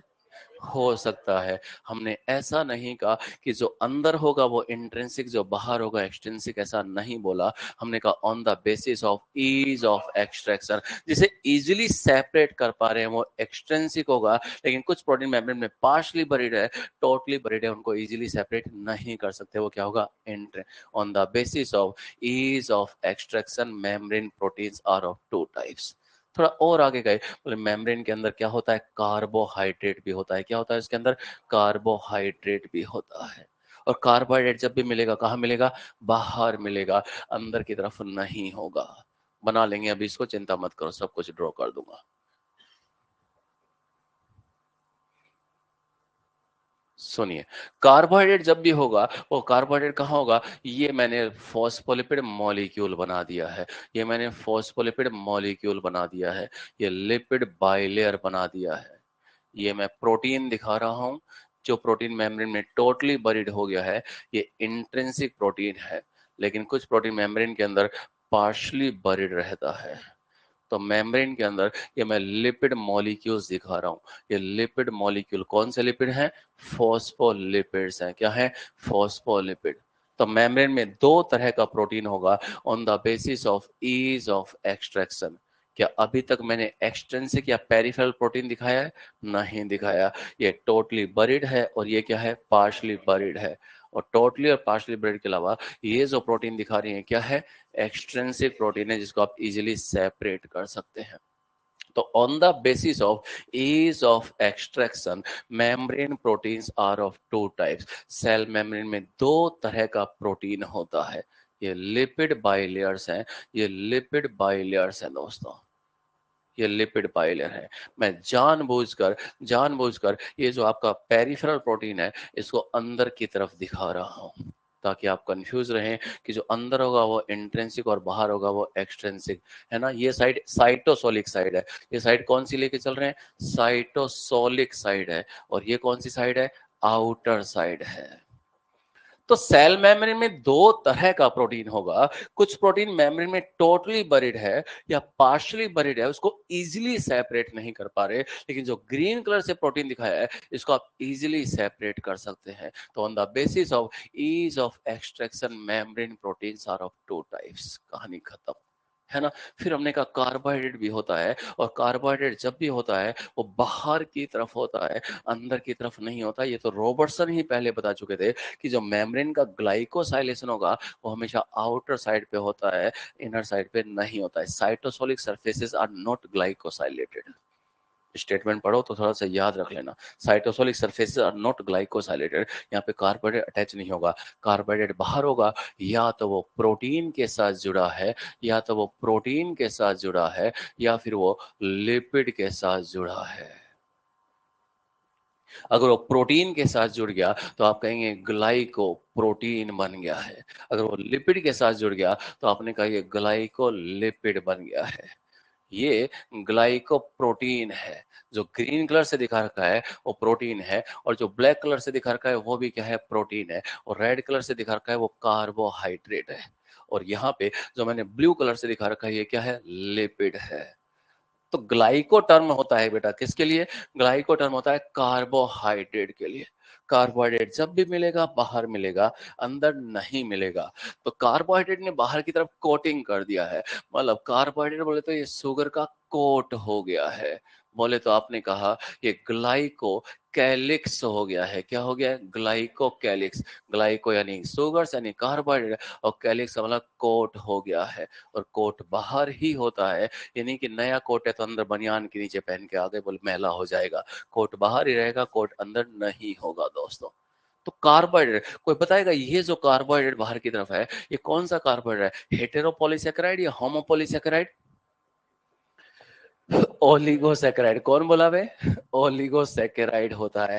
ये कार्बोहाइड्रेट ओलिगोसेकेराइड होता है। Monosaccharide, oligosaccharide, polysaccharide. तो ना तो ये हेटेरोपॉलीसेकेराइड है, ना ये होमो। और काइटिन क्या होता है, होमोपॉलीसेकेराइड या हेटेरोपॉलीसेकेराइड, बायोमोलिक्यूल। बहुत मस्त है तुम्हारा ये चैप्टर, है ना।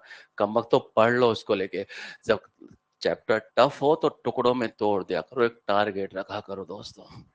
हर बार डाइजेस्टिव सिस्टम पढ़ते हो और हर बार स्टोमक पढ़ते रहते हो, दांत और टंग के बारे में पढ़ते रहते हो, सैलिवरी ग्लैंड, कभी एब्जॉर्प्शन ऑफ लिपिड ही पढ़ लो, मिसल और काइलोमाइक्रोन्स के बारे में। नहीं समझे मेरी बात को लेकर? पूरा रेस्पिरेटरी सिस्टम पढ़ेंगे, कभी ब्रीदिंग का रेगुलेशन ही पढ़ लो, O2 CO2 O2 वाला डिसोसिएशन कर पढ़ लो, पूरा सर्कुलेटरी, हार्ट के बारे, अरे हार्ट के बारे में क्या पढ़ना है, वो तो हार्टली हर्ट कर देते हो, उसके बारे में पढ़ना है क्या? पहले थोड़ा कार्डियक साइकिल ही पढ़ लो, पूरा दिन एक्सक्रीटरी किडनी पढ़ते रहेंगे, नेफ्रॉन की स्ट्रक्चर पढ़ते रहेंगे, अब काउंटर करंट ही पढ़ लो, थोड़ा सा अल्ट्रा फिल्ट्रेशन, थोड़ा रीएब्जॉर्प्शन, ट्यूबुलर सिक्रेशन की कहानी पढ़ लो, थोड़ा रास को रास से आ जाए तो मजा पड़ जाए थोड़ा सा, लेके रास कभी नहीं आता इनको रास। तो हर चैप्टर का एक बीच में थोड़ा सा टॉपिक होता है, तो तोड़ लिया करो ऐसे ना लेके।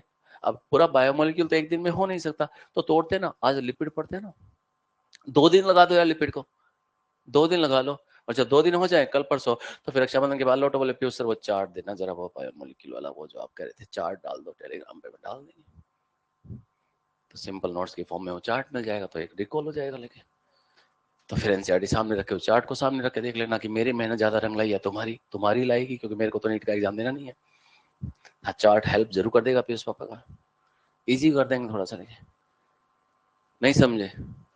तो थोड़ा तोड़ तोड़ के लेके 2 दिन बायोमोलिक्यूल। अब इतने वाइटामिन के बारे में, vitamin B1 B2 B3 B4, कभी कभी याद हुआ तुमको जिंदगी में आज तक लेके? एक दिन सारे वाइटामिन पढ़ते हैं, अगले दिन कहते हो गया वाइटामिन M की कमी हो रही है, खुली रेजगारी खाओ, वाइटामिन M की कमी, चिल्लर खाया करो चिल्लर वाइटामिन M की कमी हो रखी है इनमें। तो एक दिन वाइटामिन B1 के बारे में पढ़ा, आज जाके B1 पढ़ना, कहीं मिल जाएगा डाइजेस्टिव में। मैं कल उसको बताऊंगा पढ़ते कैसे हैं और जिंदगी भर याद कैसे रखते हैं उसको लेकर।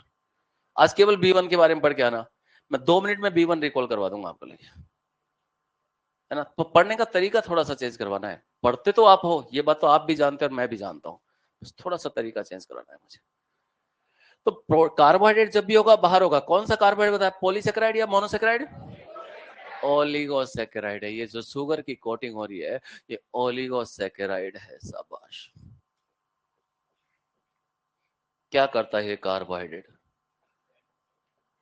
ये carbohydrate cell to cell recognition में हेल्प कर रहा है, एक सेल दूसरी सेल को पहचान रही है, मेरी डब्ल्यूबीसी आपकी आरबीसी को देख रही है, अरे इस पे भी ए एंटीजन है जो मेरी आरबीसी पास में, तो मेरी डब्ल्यूबीसी उस पर हल्ला नहीं करेगी, मेरी बी लिम्फोसाइट उसके खिलाफ एंटीबॉडी नहीं बनाएगी।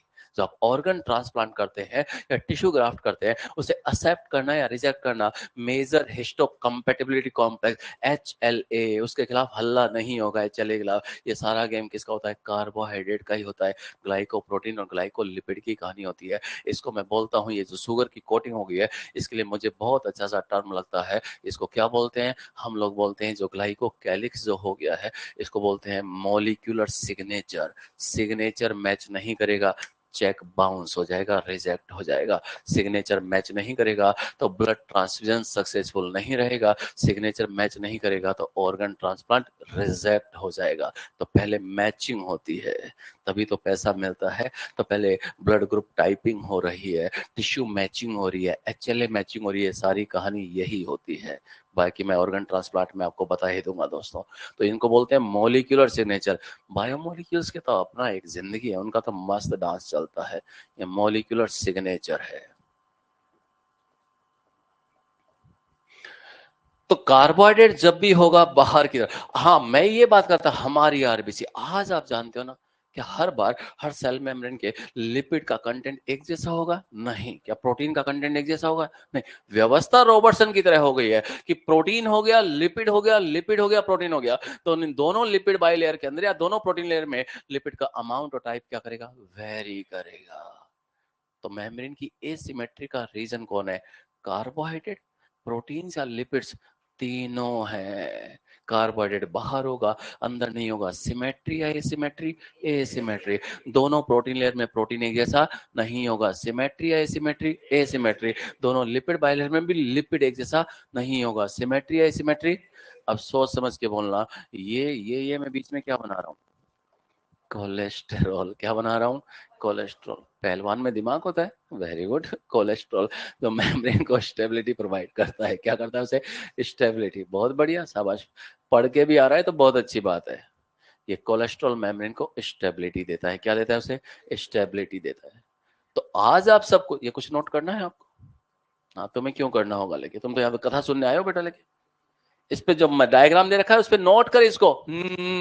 चल एंटीजन एंटीबॉडी समझा, खड़ा हो, आप पढ़ा यहाँ पे लगे थोड़ा सा पता इसके बारे में, एप्लीकेशन लगा थोड़ी सी। आज आज बेटा मैं बच्चा नालायक। मॉलिक्यूलर सिग्नेचर है, किस काम में हेल्प करता है? सेल टू सेल रिकॉग्निशन में हेल्प करता है। फर्टिलाइजिंग एंटी फर्टिलाइजिंग हो रहा है, सेम स्पीशीज के ओवर और स्पर्म के बीच में फ्यूजन हो रहा है, फर्टिलाइजेशन। ये सारा गेम इसी का ही चलता है, cell to cell recognition.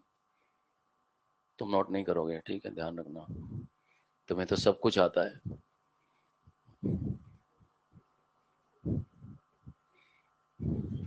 NCERT में जो डायग्राम दे रखा है फ्लूइड मोज़ेक मॉडल का, उसमें कोई गलती नजर आए तो मेरे को जरूर बताना, और गलती निकालना नहीं है। शुरू हो गए बोले अब तो मास्टर को गलती निकाल के बता दें, जब बेचारा सही बना के दिया उसने।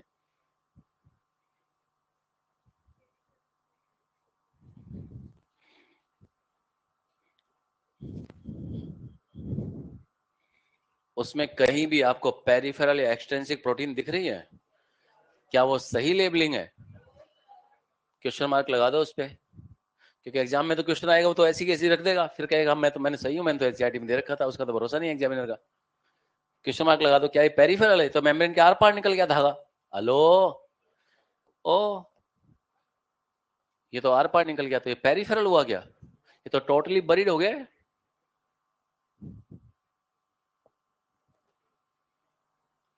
अब देखो इसमें कौन सा प्रोटीन को पेरिफेरल बोल सकते हो आप? चलो ये तो पेरिफेरल नहीं हुआ, इसने लिख रखा है, क्वेश्चन मार्क लगा दिया।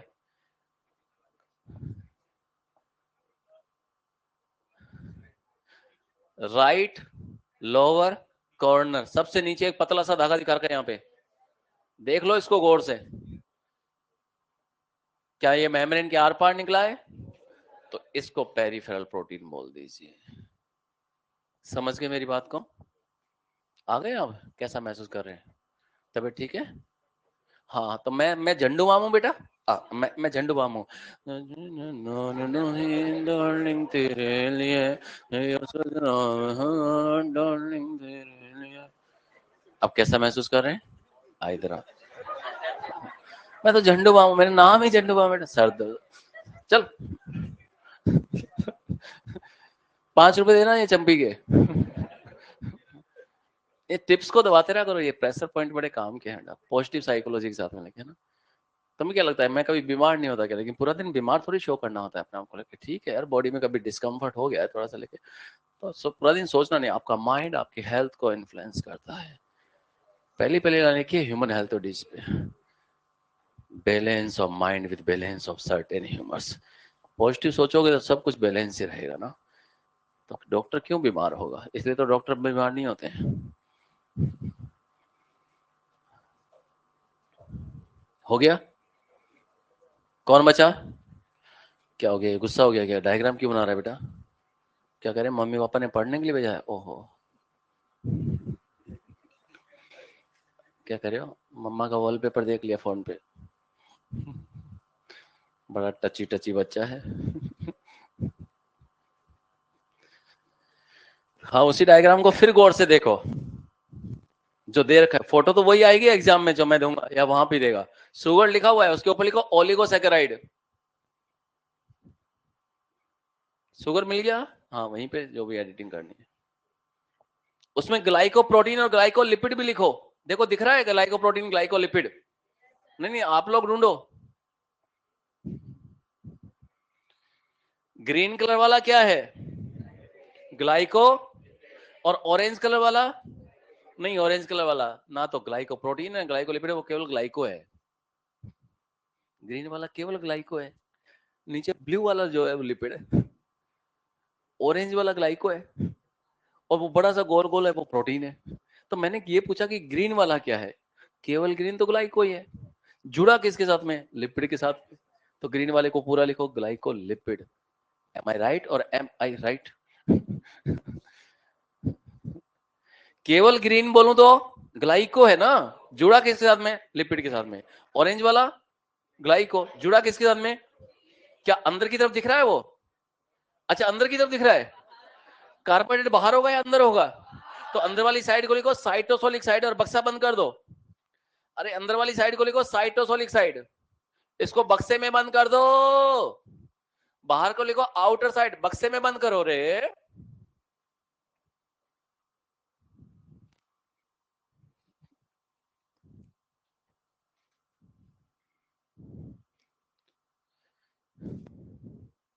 कोलेस्ट्रॉल ढूंढो। नहीं देख लो, मैं क्वेश्चन पूछने जा रहा हूं कोलेस्ट्रॉल पे। कोलेस्ट्रॉल जो होता है, हेलो ओ बेटा जी, ये आउटर लीफलेट में होगा या इनर लीफलेट में? दोनों लीफलेट में, दोनों तरफ दिखा रखा है देखो कोलेस्ट्रॉल, गौर से देख लेना, कहीं भी हो सकता है ना, दोनों लीफलेट में। और लिख दो वहां पे कोलेस्ट्रॉल, क्या लिखोगे? नहीं नहीं, एनिमल सेल लिखो। एनिमल सेल, ब्रैकेट में लिख दो एनिमल सेल, और अब एरो करके लिखो प्रोवाइड्स स्टेबिलिटी टू मेम्ब्रेन। बस उसी डायग्राम की धज्जियां उड़ देनी, और करना क्या है अपन को, ज्यादा फालतू में दुखी नहीं होने का लाइफ में। हो गया? सुनिए, आज आप आरबीसी के बारे में सब कुछ जानते हैं, ये हमारी है। अच्छा, आरबीसी होती कैसी आपकी? हमारी आरबीसी कैसी है? Circular and biconcave. कार का पहिया देखा है, गोल गोल, ये ट्यूब वाला एरिया जहां पे हवा भरी रहती है, जो फूला फूला दिखेगा, बीच में रिम वाला एरिया जो डिप्रेशन में दिखेगा। अब इस पहिए को आपने बीच में से काट दिया, तो क्रॉस सेक्शन कर दिया, तो ये फूला फूला दिखेगा, तुम्हारे मुंह की तरह फूल जाता है ना मास्टर को देखती, और बीच वाला एरिया ऐसा दिखेगा। नहीं समझे? क्रॉस सेक्शन जब लेंगे तो क्रॉस सेक्शन में कहानी बदल जाएगी।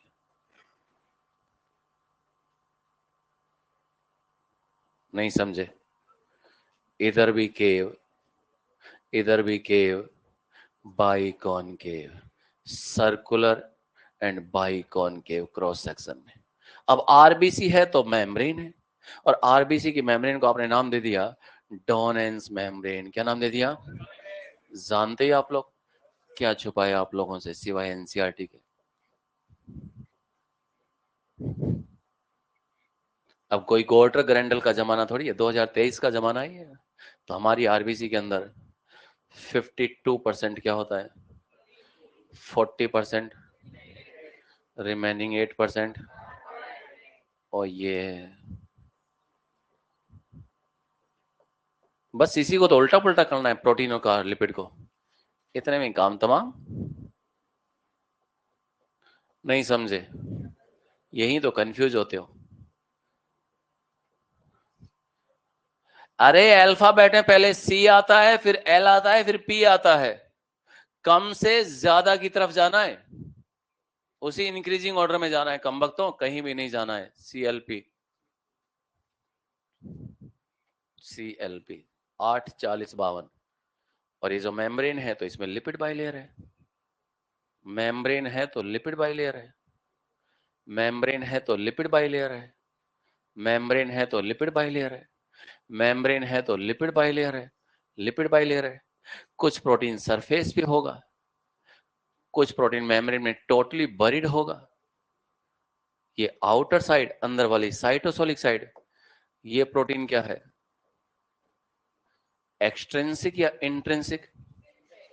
ग्रीन कलर वाली प्रोटीन जो दिखाई है, एक्सट्रिंसिक या इंट्रिंसिक? एक्सट्रिंसिक। अंदर या बाहर का कंसेप्ट नहीं लगाना, इजीली अलग हो सकता है on the basis of ease of. ये ईयर पिन्ना है, ये कान की बाली, क्या लाली? तो ये ईयर पिन्ना है, ये क्या है? एक्सट्रिंसिक प्रोटीन, लेकिन जुड़ा किसके साथ में? इंट्रिंसिक। जिसको इजीली, नहीं सेपरेट तो ये भी हो सकता है, पकड़ में दम होना चाहिए, on the basis of ease of extraction. आहा, आहा, तो मतलब ना समझ में लगे, तो वो डिफरेंस हो गया है, कम वक्त लगे। स्पेक्ट्रिन, स्पेक्ट्रिन कहाँ होता है? आउटर साइड पे या बाहर की तरफ? इनर साइड पे होता है प्रेजेंट, खुद एक्सट्रिंसिक है, लेकिन जुड़ा किसके साथ में है? इंट्रिंसिक। ये खुद एक्सट्रिंसिक प्रोटीन है। क्या एक्सट्रिंसिक प्रोटीन ये वाला स्पेक्ट्रिन बाहर होगा? नहीं होगा। सिमेट्री है, एसिमेट्री? एसिमेट्री है। Present on cytosolic side.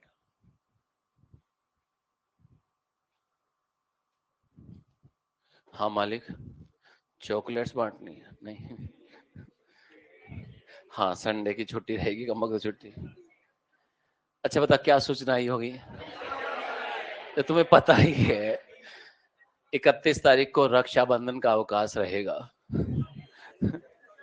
31, 31 ही लिखा है ना, 31 30 को नहीं है, 31 की छुट्टी है। वो मुहूर्त आजकल दो दो त्योहार कर देते हैं ना सारी चीजों को लेके। ठीक है सेलिब्रेशन लंबा चलने दो, अपने क्या लेके 3-4 ईद मना ली, 3-4 होली बना ली, 3-4 दीपावली। अच्छा एक और पढ़ना है, पढ़ देते हैं। आगामी सूचना तक आपके टेस्ट कैंसिल किए जाते हैं। अच्छा सा रिवाइज इसमें अपन कुछ नहीं कर सकते, जो एडमिनिस्ट्रेशन का है वो है, अपन इस पर रिएक्ट करने की जरूरत नहीं है। अपना क्या काम है, पढ़ाई करना। आप तो ये सोचो कि हर 7वें दिन पीयूष सर पेपर ले रहे हैं, मैं क्वेश्चन ड्रॉप कर दूंगा वहां पे टेलीग्राम पे, आप उसको पेपर को सोल्व कर लेना। लेकर सेल स्ट्रक्चर वाला ड्रॉप कर दूंगा इस संडे को, आप बैठ के सोल्व कर लेना। ठीक है 100 क्वेश्चन सेल स्ट्रक्चर के एनसीईआरटी बेस्ड डाल देता हूं मैं, आप तो सोल्व कर लेना। अरे अपन अपना काम करते हैं ना यार लेके। तुम लिपिड बायोमोलिक्यूल पढ़ रहे हो, इस हफ्ते बायोमोलिक्यूल तुम्हारा पूरा जाएगा खुद की स्टडी से।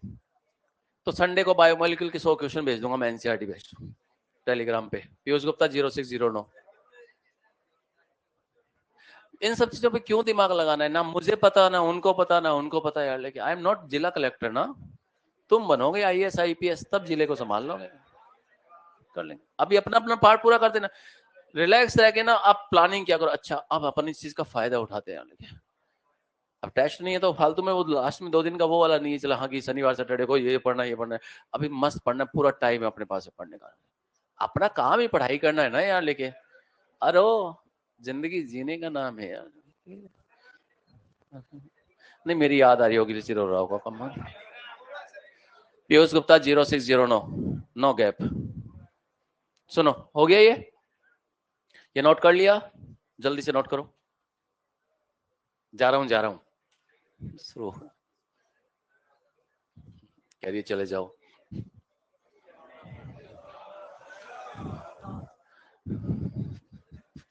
राशन कार्ड धारकों, जनाधार धारकों, महंगाई राहत कैंप धारकों, तुम जाओ। अरे क्या है, बायोमोलिक्यूल दे दिया ना, टेस्ट हो रहा है ना, मैं करवा रहा हूँ ना यार। क्लास में किसी दिन पर्चा मार देंगे सेल डिवीजन का, यहीं पे करवा देंगे क्वेश्चन तुमसे लेके सोल्व करवा देंगे क्लास में। किसी दिन एलपी पढ़ा के यहीं सोल्व करवा लूंगा लेके। अपना तो टॉपिक कंप्लीट करना है ना, एग्जाम के लिए देना, ताकि जो पढ़ा है वो उसका हो जाए लेके। किसी दिन शनिवार के दिन एक छोटा सा भी टेस्ट पेपर बना लूंगा, 40-50 क्वेश्चन का, बैठ के सोल्व करवा लेंगे यहीं पे एनसीईआरटी बेस्ड का। अरे हमारे ऊपर छोड़ दिया करो ना कुछ भी लेके यार, बड़े हैं समझदार हैं, ऐसी कोई टेंशन की बात नहीं है।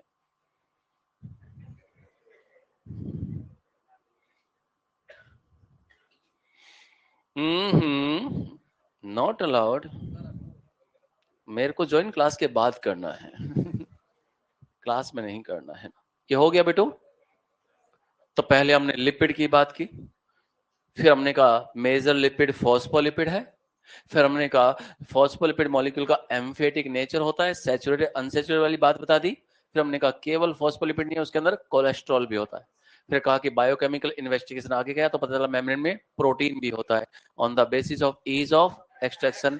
कुछ एक्सट्रेंसिक कुछ इंट्रेंसिक, और इंट्रेंसिक टोटली या पार्शली बरीड हो सकता है। फिर हमने कहा मेम्ब्रेन में कार्बोहाइड्रेट भी होता है, कार्बोहाइड्रेट जब भी मिलेगा बाहर मिलेगा, अंदर की तरफ नहीं मिलेगा। और वो कार्बोहाइड्रेट प्रोटीन से जुड़ा है, वो लिपिड से जुड़ा है। और लिपिड से जुड़ा है तो आपने कहा वो ग्लाइको लिपिड हो गया है। और प्रोटीन से जुड़ा तो ग्लाइको प्रोटीन हो गया। ये स्पेसिफिक मैंने ग्लाइकोलिपिड ही दिखाया है, क्योंकि blood group antigens are glycolipids. Blood group antigens are glycolipids.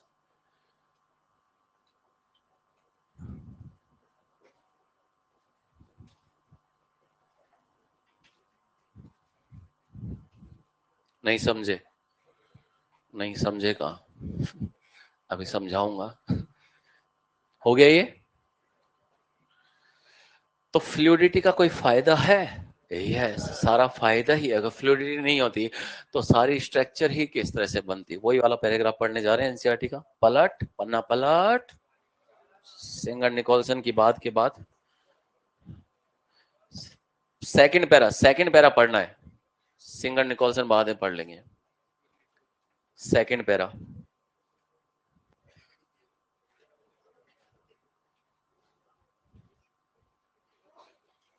ये था फ्रीज फ्रैक्चर।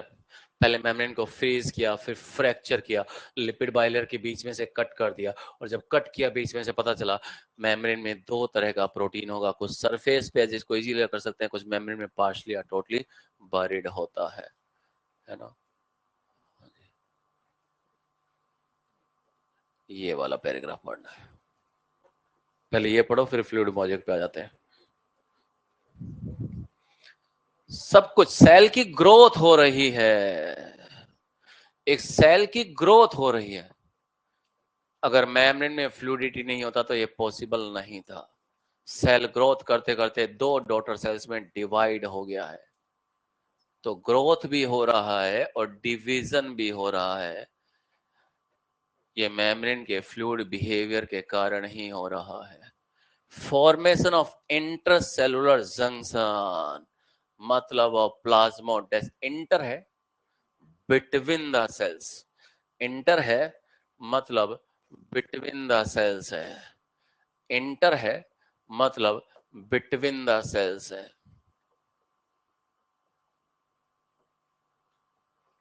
तो ये जंक्शन क्या क्या हो सकते हैं? ये गैप जंक्शंस हो सकते हैं, टाइट जंक्शंस हो सकते हैं। अगर आप प्लांट सेल की बात करें तो प्लाज्मोडेस्माटा हो सकते हैं। मेम्ब्रेन का फ्लूइड बिहेवियर हेल्प कर रहा है, सिक्रीशन का प्रोसेस हो रहा है। ये सेल है, अगर मेम्ब्रेन में फ्लूइडिटी नहीं होता तो ईआर से मेटल अगर गोल्जी के पास यहां पहुंचता, और छोटी छोटी गोल्जी वेसाइकल्स ये मेम्ब्रेन से जाकर फ्यूज हो गई हैं और मेटेरियल बाहर सिक्रीट हो गया है। ये बी सेल है, बीटा सेल है, इंसुलिन सिक्रीट हो रहा है। ये गॉबलेट सेल है, म्यूकस सिक्रीट कर रही है। ये पॉसिबल मेम्ब्रेन के फ्लूइड बिहेवियर के कारण। अगर इस मेम्ब्रेन में तरलता नहीं होती तो ये मेम्ब्रेनस स्ट्रक्चर इस मेम्ब्रेन से फ्यूज नहीं हो पाती। फ्लूइड नेचर के कारण ही, क्वासी फ्लूइड के कारण ही वो आपस में जुड़ जाती है और ये मैकेनिज्म पूरा हो जाता है। एंडोसाइटोसिस हो रहा है, सेल मेम्ब्रेन इनफोल्ड हो गया है। और जब सेल मेम्ब्रेन इनफोल्ड हो गया है, ये पॉसिबल तभी है जब मेम्ब्रेन में क्या होगा, फ्लूइडिटी होगा। और मेम्ब्रेन इनफोल्ड हो गया है तब मेटल आराम से अंदर एंटर कर जाएगा। सेल खा रही है, ईट कर रही है, फैगोसाइटोसिस हो रहा है। सेल ड्रिंक कर रही है, पिनोसाइटोसिस हो रहा है। अगर अमीबा के सामने प्रोटीन होगा तो वो लिक्विड फॉर्म में आता है, पिनोसाइटोसिस। एक आपकी डब्ल्यूबीसी है, न्यूट्रोफिल है, आपकी मोनोसाइट है या फिर मैक्रोफेज है, वो बैक्टीरिया को खा रही है, वो फैगोसाइटोसिस। वो तभी पॉसिबल है जब मेम्ब्रेन में फ्लूइडिटी होगा।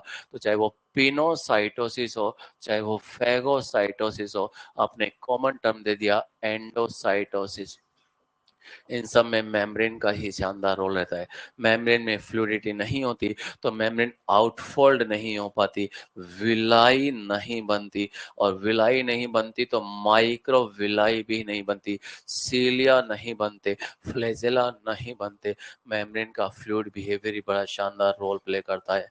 तो विलाई बने या फिर माइक्रो विलाई बने या फिर सीलिया बने, फ्लैजेला बने, क्योंकि अगर यूकैरियोटिक सेल की अगर आप बात कर रहे हैं दोस्तों, तो यूकैरियोटिक सेल में जो cilia flagella are the extensions of plasma membrane. और अगर आप प्लांट सेल की, एनिमल सेल की बात, सॉरी, आप प्रोकैरियोटिक सेल की बात कर रहे हैं, तो बाहर सेल वॉल भी होती है, उनमें प्लाज्मा मेम्ब्रेन की कवरिंग देखने को नहीं मिलेगा।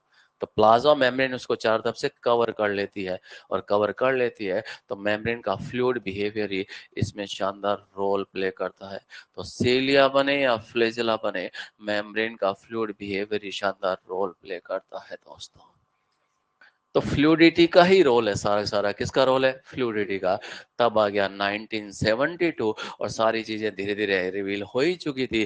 तो जो फाइनली सारी चीज को कि मेम्ब्रेन में दो तरह का प्रोटीन होता है, एक इंट्रिंसिक होता है, दूसरा एक्सट्रिंसिक। और जो इंट्रिंसिक प्रोटीन है वो मेम्ब्रेन के आर पार निकल गया है, उसने टनल बना दिया है, वो कैरियर प्रोटीन हो गया है। तो ट्रांसपोर्ट ऑफ मटेरियल वो अक्रॉस आराम से कंट्रोल कर लेगा। कुछ प्रोटीन सरफेस पे होता है, वो रिसेप्टर्स की तरह काम करता है, वो एंजाइमेटिक एक्टिविटी को शो कर रहा है, पेरिफेरल प्रोटीन हो गया या एक्सटेंसिव प्रोटीन हो गया। तो जब 1972 आया तब तक तो बहुत अच्छे से पता लग ही चुका था, और पता लग चुका था तो प्लाज्मा मेम्ब्रेन के हर फंक्शन को सिंगर और निकोल्सन ने बहुत अच्छे से एक्सप्लेन कर दिया। तो कोई कहे कि प्लाज्मा मेम्ब्रेन के लिए वाइडली एक्सेप्टेड मॉडल कौन सा है, तो आप किसका नाम लेंगे, आप सिंगर निकोल्सन का फ्लूइड मोज़ेक मॉडल है, इसी का नाम लेंगे। किसका नाम लेंगे, फ्लूइड मोज़ेक मॉडल 1972, याद रखना है। Quasi fluid nature of lipid, एक लाइन यहाँ पे लिखी हुई है, क्वासी, ये जो नेचर है लिपिड का है, यानी तरल जो नेचर है ये लिपिड का है। और लिपिड का भी क्यों है, लिख दो वहां पे, बिकॉज ऑफ अनसैचुरेटेड हाइड्रोकार्बन्स, और साथ में कोलेस्ट्रॉल भी शानदार रोल प्ले कर जाता है। इस पॉइंट को समझाना है मुझे अभी, फ्लूइडिटी वाले आप आते ही कह देना क्वासी फ्लूइड नेचर में लिपिड मॉलिक्यूल के मूवमेंट को समझा दीजिए सर। तो तरलता लिपिड मॉलिक्यूल में है, और लिपिड में किसके कारण है, अनसैचुरेटेड के कारण। जितना ज्यादा अनसैचुरेट होगा उतनी ज्यादा उसमें क्या होगी, तरलता होगी, फ्लूइडिटी बढ़ जाएगी। Thank you, God bless me. आज कितनी तारीख हो गई है, और क्या पढ़ना है आपको जाके, भाई नुकसान कर दिया फोन का। हेलो, गॉट डैमेज्ड, अरे फोन गया क्या, कि जिंदा है वो, जिंदा। क्या पढ़ना है जाके, कल मैं रैंडमली क्वेश्चन पूछूंगा एनसीईआरटी से, ऐसे ही चलते चलते, ताकि मैं भी पढ़ लूं।